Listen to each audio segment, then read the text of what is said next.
Chart पे समझते हैं कि कल किस तरीके की मूवमेंट हो सकती है। दोस्तों अब मैंने यहाँ पे 15 मिनट का चार्ट लगा लिया। 15 मिनट के चार्ट में देखिए, आज चार्ट को जरा ध्यान से देखिए। मंडे का चार्ट क्या है, हम गैप डाउन ओपन हुए, गैप डाउन ओपन होने के बाद हमने टाइम बिताया, टाइम बिताने के बाद हम नीचे की साइड में फास्ट मूवमेंट आए, उसके बाद हमने क्या किया, कंसोलिडेट किया।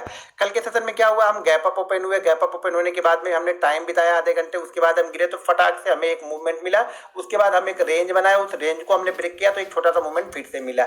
आज क्या हुआ, आज फिर से हम गैप अप ओपन हुए, लेकिन गैप अप ओपन होने के बाद देखिए कल के सेशन में मैंने ये चीजें आप लोग को बताई थी कि अब आपको क्या करना पड़ेगा, इस लेवल के बजाय पहला रेजिस्टेंस हमें क्या मिलेगा, पहला रेजिस्टेंस हमारा यही लेवल है। तो जैसे ही किसी इंपॉर्टेंट लेवल के नीचे कंटिन्यू ट्रेड करने लगता है तो सेलर यहाँ पे एक्टिव हो जाते हैं। तो यहाँ पे क्या किया, इस लेवल के नीचे इसने ट्रेड किया और फिर इसने क्या किया, टाइम पास किया, टाइम बिताया, और टाइम बिताने के बाद में जहां पे हमने ओपनिंग दी थी आज, वहीं पे जाके हम उसी लेवल के आसपास यहाँ पे क्लोज हुए हैं। तो यहाँ पे दो चीजें ध्यान से देखिए, जरा ध्यान से। पहली चीज तो इस चार्ट में जरा ध्यान से देखिए, इस चार्ट में क्या हो रहा है, हम नीचे की साइड में आए, ठीक है, और हमने कोई भी जो पिछला हाई लगाया उसको क्रॉस नहीं किया इंट्राडे में। कल के सेशन में हम क्या हुआ, नीचे की साइड में आए, थोड़ा ऊपर गए, जो भी हमने पिछला हाई लगाया ये हाई हो गया, इस हाई को हमने क्रॉस नहीं किया, ये हाई इस हाई को हमने क्रॉस नहीं किया। आज हमने क्या किया, यहाँ पे वापस हम गैप अप ओपन हुए, नीचे की साइड में आए, हमने एक हाई बनाया, उसी हाई के पास हम जाके टेस्ट कर रहे थे और उस हाई को हमने ब्रेक करके यहाँ पे क्लोज किया। तो यहाँ पे क्या हो रहा था, यहाँ पे सेलिंग क्या दिख रहा है, जैसे मार्केट ऊपर की साइड में जा रहा था सेलर यहाँ पे एक्टिव हो रहे थे, जैसे मार्केट ऊपर की साइड में जा रहा था सेलर यहाँ पे एक्टिव हो रहे थे। अब यहाँ पे क्या हुआ, इस लो देखो, सेलर भी तो देख रहा है ना, या जो बायर है जो देख रहा है, जो भी ट्रेड करेंगे वो तो देख रहा है कि ये इंपॉर्टेंट सपोर्ट है, तो इस लेवल के आसपास तो कोई सेल करेगा नहीं, इस लेवल के नीचे जब तक नहीं निकलेगा तब तक कोई सेल नहीं करेगा। तो इस लेवल के आसपास सब वेट कर रहे थे, तो कुछ बायर यहाँ पे एक्टिव हो गया। बायर ये कहाँ पे लेके चले गए, आज वाले हाई के पास में। अब इंपॉर्टेंट है कि इंट्राडे में क्या कर रहा है, इंट्राडे में बैंक निफ्टी ने क्या किया, अपने हाई को ब्रेक किया, इंट्राडे में अपने हाई को इसने ब्रेक करके ट्रेड किया है और क्लोज भी किया है। तो कल के सेशन में क्या करेगा, कल के सेशन में क्या करेगा, डे के हाई को ब्रेक करेगा, यानी आज का जो हाई है वो ब्रेक करेगा।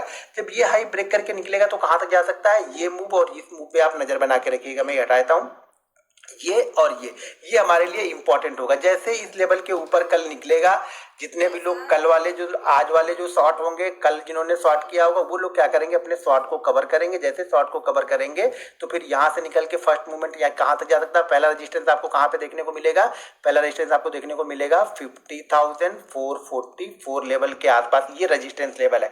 इस लेवल को निकलेगा, ध्यान रखिएगा, मैं बार बार बोलता हूँ, इंट्राडे हो, डे चार्ट हो, डे चार्ट को अच्छे से एनालिसिस कीजिए, इंट्राडे चार्ट को अच्छे से एनालिसिस कीजिए। इंट्राडे चार्ट में जब हम इस फ्लो को निकल के यहाँ पे जा रहे हैं ना, तो यहाँ पे आपको रेजिस्टेंस की बजाय आपको क्या ढूंढना है कि नीचे आके सपोर्ट लेके कहाँ पे इसको ब्रेक कर रहा है, ठीक है। तो जब ये ब्रेक करेगा तो फिर ये नेक्स्ट मूव कहाँ पे इसका आएगा, 50,888 के आसपास में, यानी दो रेजिस्टेंस लेवल। पहला इंट्राडे रेजिस्टेंस क्या मिलेगा, 50,444, और उसके बाद निकला तो 50,888, ये रेजिस्टेंस लेवल यहाँ पे आपको देखने को मिलेगा बैंक निफ्टी में। और जब तक बैंक निफ्टी अब इंट्राडे 50 मिनट के चार्ट पे इस ट्रेंड लाइन को ब्रेक नहीं करेगा, यहाँ पे देखिए एक लो लगा, उसके ऊपर फिर ये लो लगा, सेकंड जो लो लगा वो इसके ऊपर लो लगा, फिर इसके ऊपर लो लगा, फिर इसके ऊपर लो लगा, तो कंटिन्यू क्या कर रहा है, लो को अपने ऊपर की साइड में ये लेके जा रहा है। इंट्राडे चार्ट पे देखेंगे 50 मिनट के, तो लो को ऊपर की साइड में लेके जा रहा है और हाई को ब्रेक करते हुए जा रहा है। अभी तक क्या हाई को हम ब्रेक नहीं कर रहे थे, पीछे के चार्टों पे देखेंगे तो हाई को हम ब्रेक नहीं कर रहे थे, यहाँ पे हम हाई को ब्रेक करके हमने क्लोज किया है। और अगर इसके पास में ही कल कहीं पे ओपन होता, मान लीजिए कल इसी जोन में कहीं पे ओपन होता है और इसको निकालता है, तो फिर आपको एक मोमेंट शॉर्ट कवरिंग मूव आपको यहाँ पे देखने को मिल सकता है, जो कि पहला लेके आएगा कहाँ पे, 444,888। तो यहाँ पे आप नजर बना के रखिएगा। नया सेलिंग प्रेशर देखिए, इस ट्रेंड लाइन को अगर ब्रेक करेगा तो फिर कहां तक आ सकता है, फिर हो सकता है कि हम जो कल वाला लो है उस लो के आसपास में आए।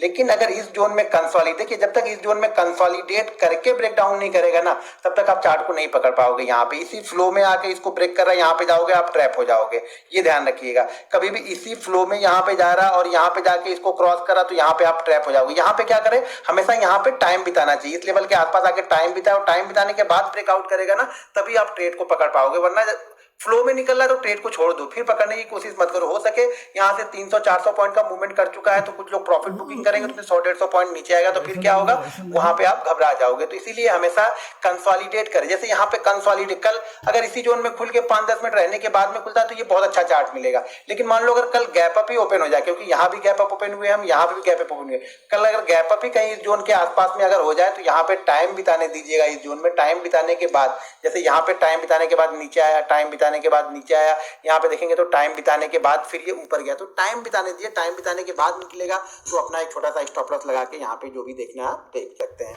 दोस्तों अगर वीडियो पसंद आए तो वीडियो